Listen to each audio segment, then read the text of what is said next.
Let me now show you some pitfalls of the this keyword related to regular functions and arrow functions. This way we can learn when we should use and avoid each of them. And to start, let's get back the Jonas object from before. And I will also add a first name property.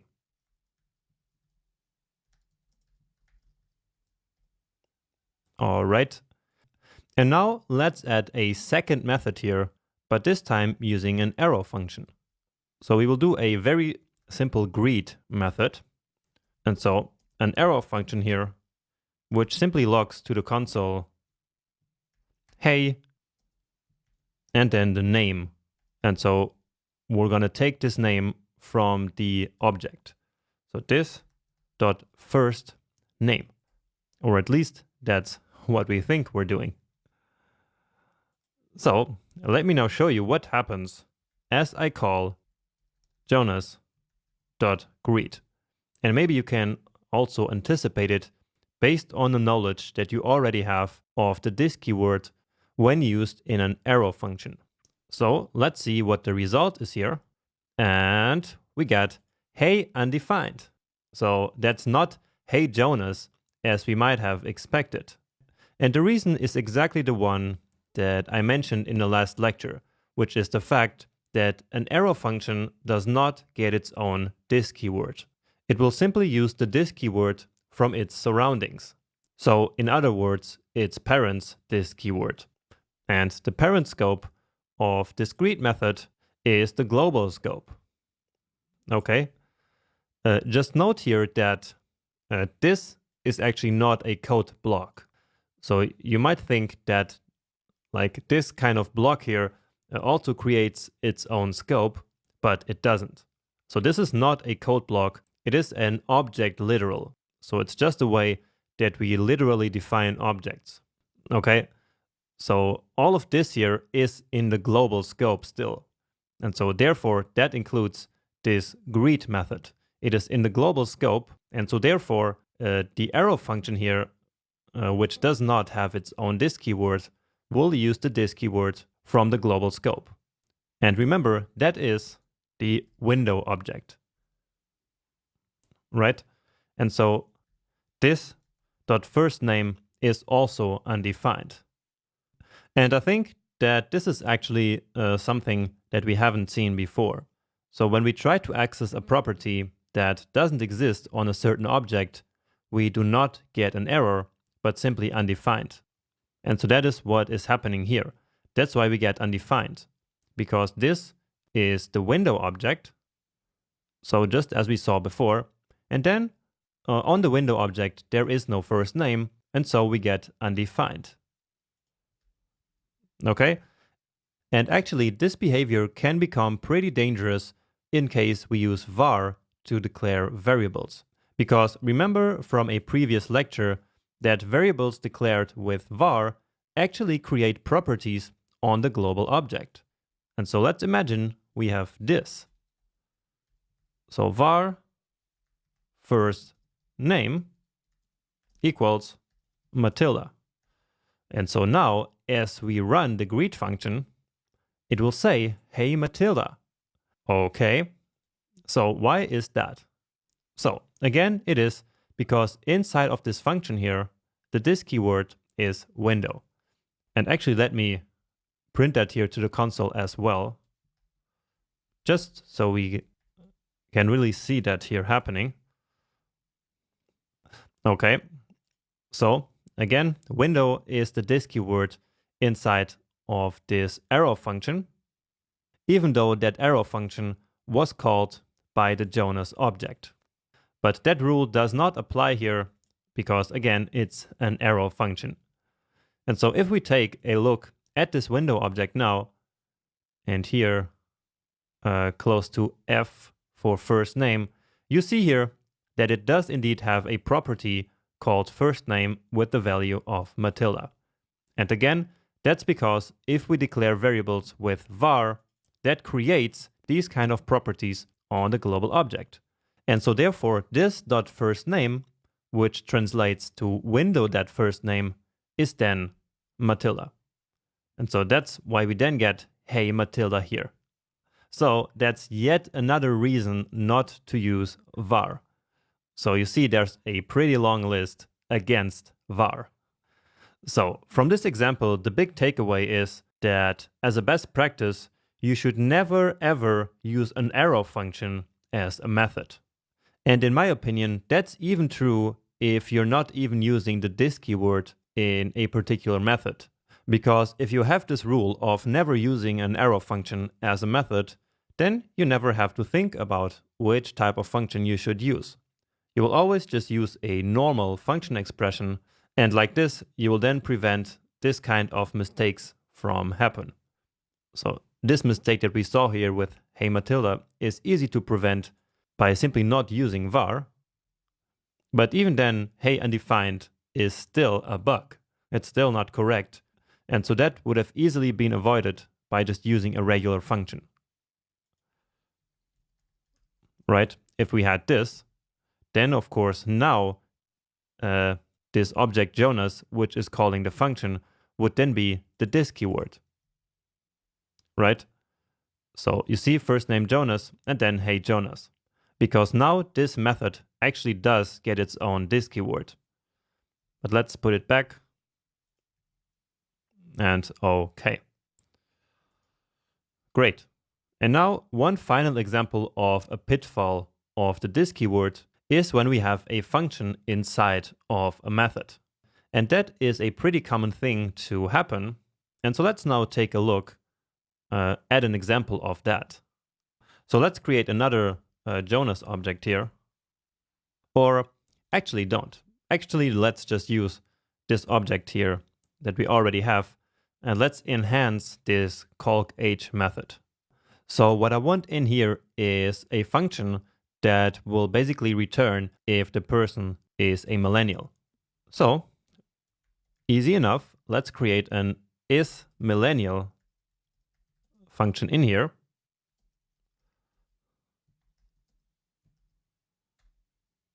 And let's simply log to the console if this dot year is greater or equal 1981, and so that's the same rule that we used before, so that the birth year needs to stay between 1981 and 1996. So below 1996. And then let's also call that function right here. So isMillennial will be called as we call the calc_h function. So let's also do that. So jonas.calc_h. So we're calling this method here, the calc_h method, which is a regular method, so not an arrow function. And so therefore, the this keyword right here should be the Jonas object. But then in here we have a regular function, so this one, and here we are then calling it again.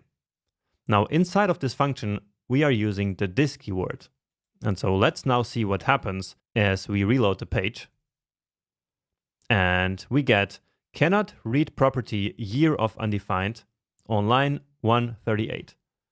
So that's right here. So what this means is that the this keyword must be undefined. That's what it says here. So let's just log that as well. And here we can get rid of this one now. Okay, and indeed, the this keyword here is undefined. So why is that? Well, if we think about this, then this here is really just a regular function call, isn't it? It is a regular function call even though it happens inside of a method. And the rule says that inside a regular function call, which this clearly is, the this keyword must be undefined. And so therefore, it is undefined right here. So this is just as if this function was outside of this method. So if we copied this function out here, we would get the exact same result. Now, some people consider that this is a bug in JavaScript, but in my opinion, it's not really. It's just how the this keyword works. It's a clear rule that a regular function call has the this keyword set to undefined. And so that's just what is happening here.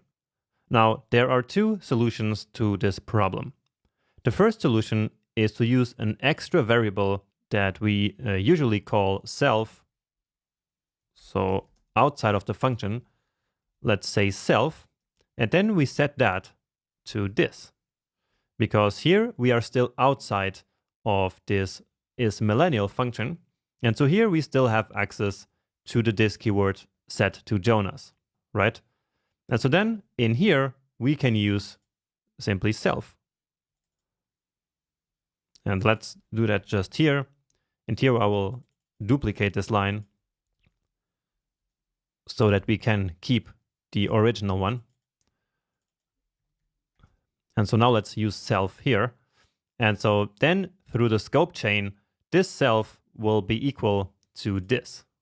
So self is referenced here, but it's not, of course, in the scope. And so JavaScript goes up the scope chain into the parent scope, which is calc_h. And so here is where self is defined, and it is defined as this. So as the this keyword. And so this is a way in which we can preserve the this keyword. This can also be called that, so that you might also see. And so as we reload now, this actually works. So now we get the value of true. So this was kind of the pre-ES6 solution, but you might still find this solution in some older code bases. However, now in ES6, we have a more modern and better solution.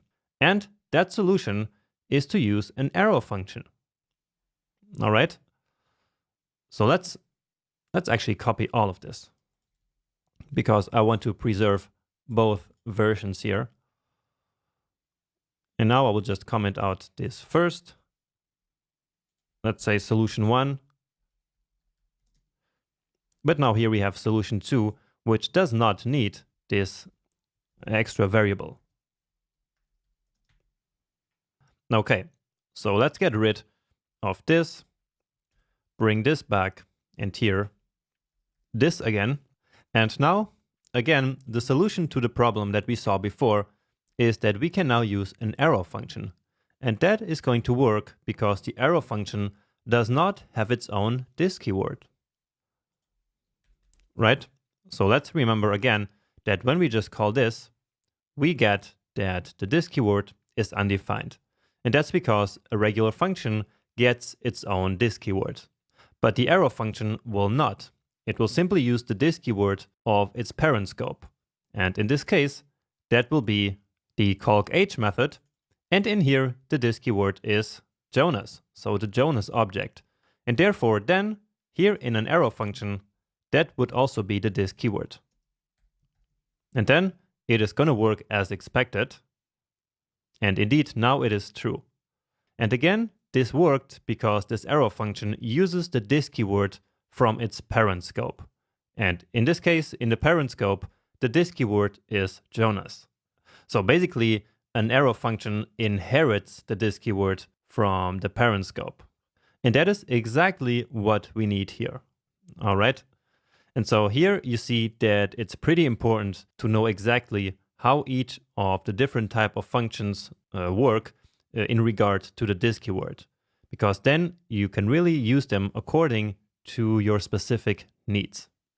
Great. So I hope that especially this solution here made sense to you, and that when you need it at some point in your journey or in your job, you can remember that this is a very useful use case of the arrow function. Now, just to finish this lecture, I also want to quickly touch on the arguments keyword. Maybe you remember me talking about that also in a previous lecture. So in the video about execution contexts and the call stack, we learned that functions also get access to an arguments keyword. So not just the this keyword, but also an arguments keyword. Now, just like the this keyword, the arguments keyword is only available in regular functions. So let's create another function here. So first an expression. So again, basically that's our functions for adding. And actually, let me just grab them from here. I think I defined them somewhere up here.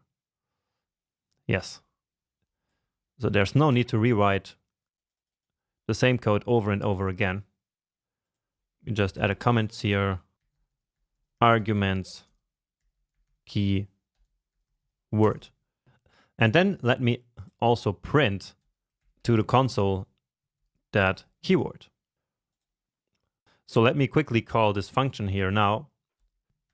So 2 and 5. So just so we see the arguments keyword. And so down here it is. And you see that we get basically an array with 2 and 5. And so that's exactly the two parameters that we passed in. And this can be useful when we need a function to accept more parameters than we actually specified. So this is something that we never did before. So up until this point, we have only ever specified exactly the arguments that we have here in the list of parameters. So we have two parameters and so two arguments. But it is completely legal to add more arguments.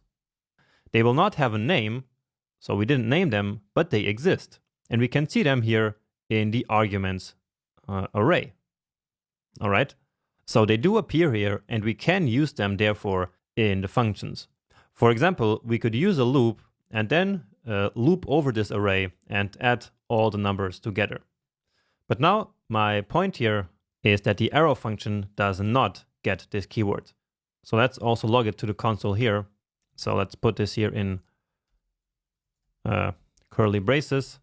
Then remember, when we have more than one line of code, we need to explicitly return.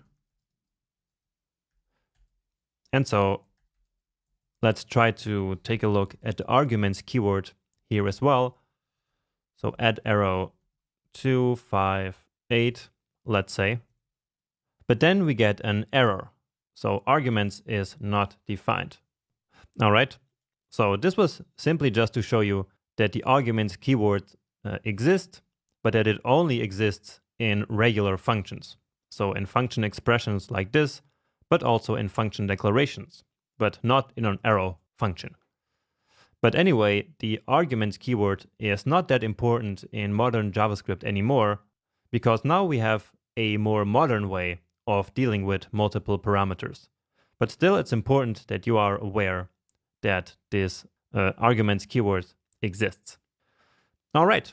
And now with all these lectures on regular functions and arrow functions, you should know all the differences between them and, even more importantly, when to use each of them.